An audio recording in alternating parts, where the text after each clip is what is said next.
திருக்குர்ஆன் தமிழாக்கம்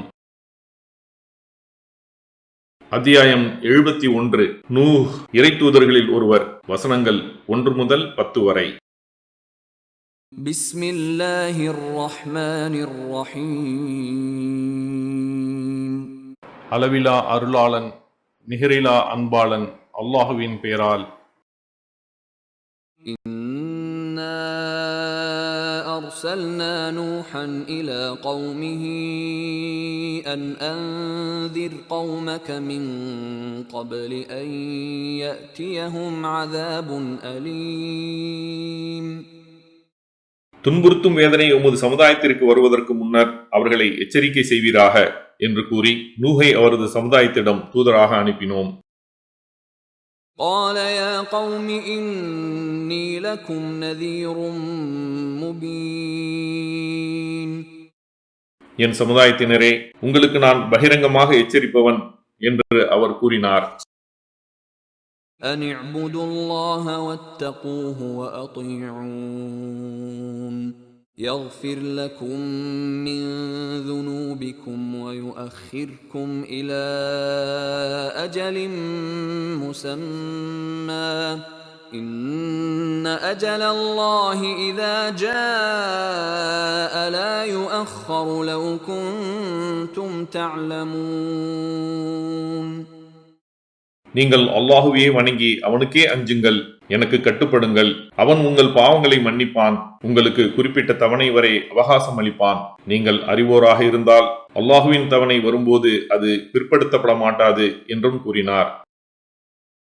قال رب إني دعوت قومي ليلا ونهارا فلم يزدهم دعائي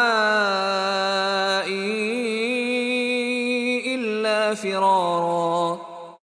என் இறைவனே, நான் இரவிலும் பகலிலும் எனது சமுதாயத்தை நேர்வழிக்கு அழைத்தேன், ஆனால் எனது அழைப்பு விருண்டோடுவதையே அவர்களுக்கு அதிகரித்தது என்று கூறினார். وإني كلما دعوتهم لتغفر لهم جعلوا أصابعهم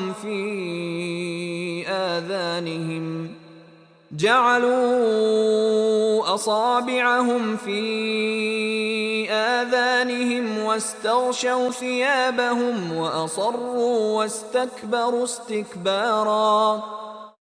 நீ அவர்களை மன்னிக்க வேண்டும் என்பதற்காக அவர்களை நான் அழைத்த போதெல்லாம் தமது விரல்களை காதுகளில் வைத்துக் கொண்டனர், தமது ஆடைகளால் மூடிக்கொண்டனர். அவர்கள் வழிகேட்டில் நிலைத்திருந்தனர், பெரும் கர்வம் கொண்டனர். ثم إني دعوتهم جهارا. பின்னர் நான் அவர்களை சப்தமிட்டு அழைத்தேன். ثم إني أعلنت لهم وأسررت لهم إسرارا. பின்னர் அவர்களுக்கு பகிரங்கமாக கூறினேன், மிக இரகசியமாகவும் எடுத்துரைத்தேன். فقلت استغفروا ربكم إنه كان غفارا. உங்கள் இறைவனிடம் பாவ மன்னிப்பு கோருங்கள், அவன் மன்னிப்பு மிக்கவனாக இருக்கிறான் என்று கூறினேன்.